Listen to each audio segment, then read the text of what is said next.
What's going on there, folks? Earthmaster here, jumping in 7:20 p.m. on this Saturday evening, September 26, 2020 is the date today. Quite a bit of earthquake activity around the globe. They did have that pretty strong earthquake off the coast of South Africa there, 6.1, originally a 6.2 magnitude quake, downgraded. No threat of tsunami out there from that earthquake due to the fault structure and the depth of the earthquake, as well as the magnitude there. And when you mix all those together, the potential for tsunami is just very slim, less than probably 1%, if that. Earthquake activity around the United States picking up. Majority of the activity here on this part of the globe relatively quiet, except for way over here around the Greece area. A couple swarms, I guess, if you will. You can swoop in here to a different map. Let me show you guys here real quick. Okay, that's kind of California, not Greece, but we can shoot over here real quick and check that out, and then we'll get back to California here in just a minute. You can see out here in the Greece region, Greece sits down here about 50 miles or so from this little cluster of quakes. Originally started off with a 4.5, then up to a 5.3, and then another 4.3. So I don't think we're done with the potential for a larger quake within this region here. This area is known to produce some larger quakes. Taking a look at any type of search on Google here shows you the 6.9 back in 2014 there. It talks about the evolution of stress in this specific region here, and it's definitely capable of producing some larger quakes there in this region. North, I'm going to attempt to pronounce it, okay? North Aegean Trough, is that right? Aegean or Aegean? Not 100% sure how you pronounce that, but it's always something new every night, all these pronunciations here, so please don't hesitate to correct me in the comments below. All right, so yeah, keep an eye on this region here, especially when we see a little activity like that back to back. Something to keep an eye on. The rest of the globe here has seen some activity, but it's about ready to drop off that 24-hour period there.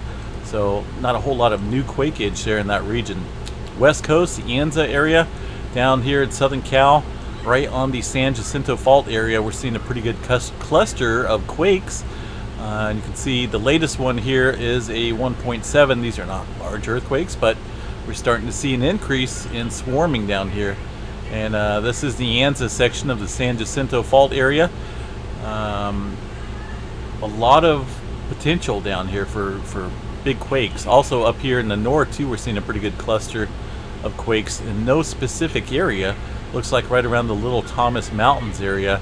The nearest area, or the nearest fault system, is once again the San Jacinto Fault area, the Anza section. This specific fault system here is a pretty big one. It is a major strike slip fault zone that runs through the San Bernardino County area and other parts of the south down there. It's also part of the Pacific Plate Relief System here. It's part of the, here it says it's a component of the larger San Andreas transform system, and it's considered to be the most seismically active fault zone in the area. Together, they relieve the majority of the stress between the Pacific and North American plate. So when you see swarms down there, you're looking at potential for much larger quakes, not only in this specific fault structure, but also potentially the major plate boundary there, which would be the San Andreas Fault. Let's see, the Anza seismic gap, right? Okay, so the Anza section is where all this activity is taking place there. One segment of the San Jacinto Fault Zone, which is what we're talking about, the Anza seismic gap, has not experienced any major activity since instrumental records have been kept. Each segment was evaluated for seismic risk and was assigned a probability for the occurrence of large rupture for the 30-year period starting in 1995. While several of the large earthquakes along the San Jacinto Fault Zone have not resulted in significant property damage or loss of life, there's a couple cities there that were heavily damaged back in 1899 and 1918. The reoccurrence interval for a series of large earthquakes starting in 1899 was 18.5, 14.5, 12, 14, and 19 years. Okay, so some regular intervals there that have not been met in recent times. There has not been a strong earthquake for 32 years since the 1987 Superstition Hills and Elmore Ranch sequence there. A lot of potential out here, folks, especially when they really haven't seen a large quake there on the Anza section, as they claim. So, kind of some new territory when it comes to monitoring seismic activity there on that area.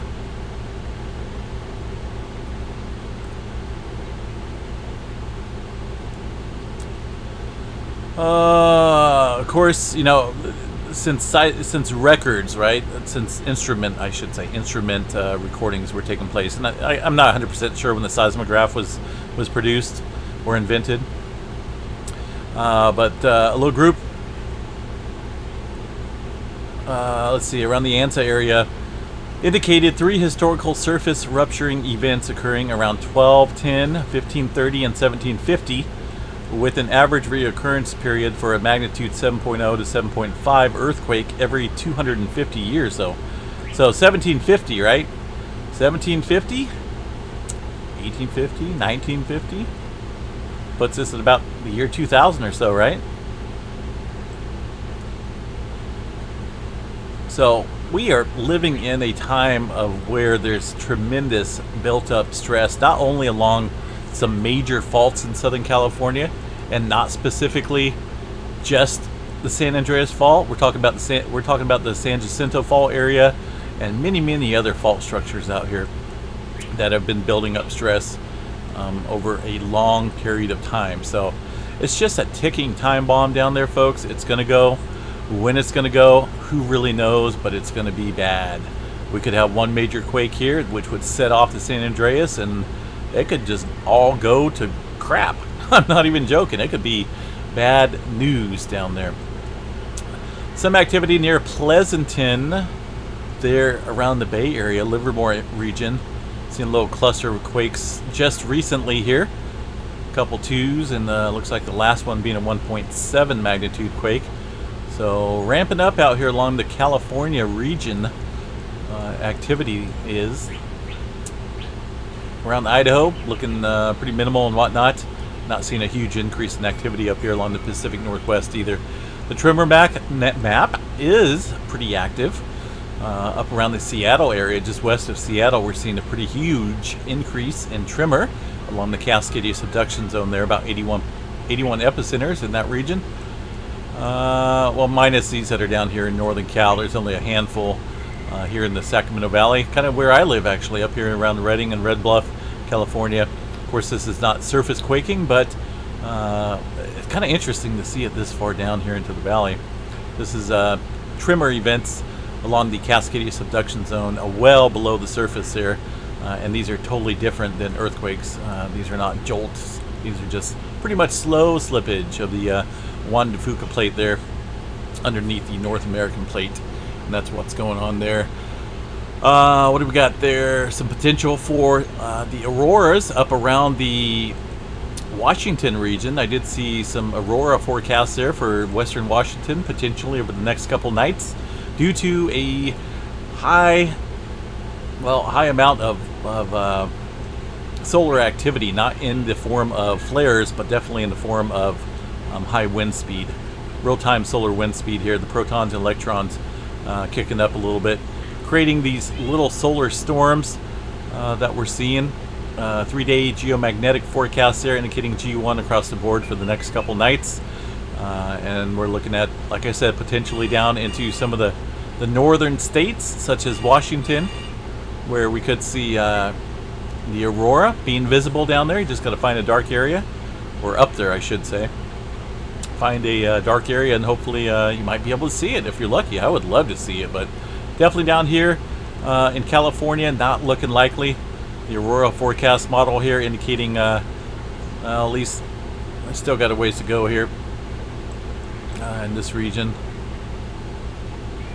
but a lot of times you'll see this area here, this probability, which looks like right around 50% or so, dip down into portions of the northern states here, and that's kind of what's going to be happening over the next couple nights. So be on the lookout. We'll kind of do a little bit more updates specifically on that when time is available. Yellowstone, pretty quiet, folks. Not a whole lot of activity at all going on there in Yellowstone National Park there. This day in earthquake history, I haven't even really checked it out yet. Today is not the 27th. We need to go back to the 26th here and check out this date here. Back in 1997, interesting year there. September 26th, M5.7 and a 6.4 in central Italy. Some pretty good sized quake and shaking going on there as a result of those two earthquakes. Some fatalities included, and quite a few homes. Looks like 80,000 homes destroyed or damaged in certain regions over there. So yeah, pretty powerful quakes there back in that specific date for today in earthquake history. So alright folks, I'm going to jump off here. I need to get a barbecue going. I do have my nephew here, so I'm limited on time, but if something does happen, say if we see a major quake out here anywhere around the globe, I will definitely jump on here and do an update and cover that. Looks like a little quake out there in Oklahoma right now, 3.1 near Dover, Oklahoma. Over the past week they have been seeing some earthquake activity out there, and that's not uncommon due to the fracturing of the ground and the injection wells and all that good stuff. Don't want to go into that, but you guys know the story. It happens. Weak spots in the crust out there under pressure are eventually going to give off a quake. But watching this region around Greece here, northeast of Greece, and also Southern California for some potential activity here. So please stay safe out there, folks. We will chat at you guys another time, and yeah, be safe. Saturday night out there.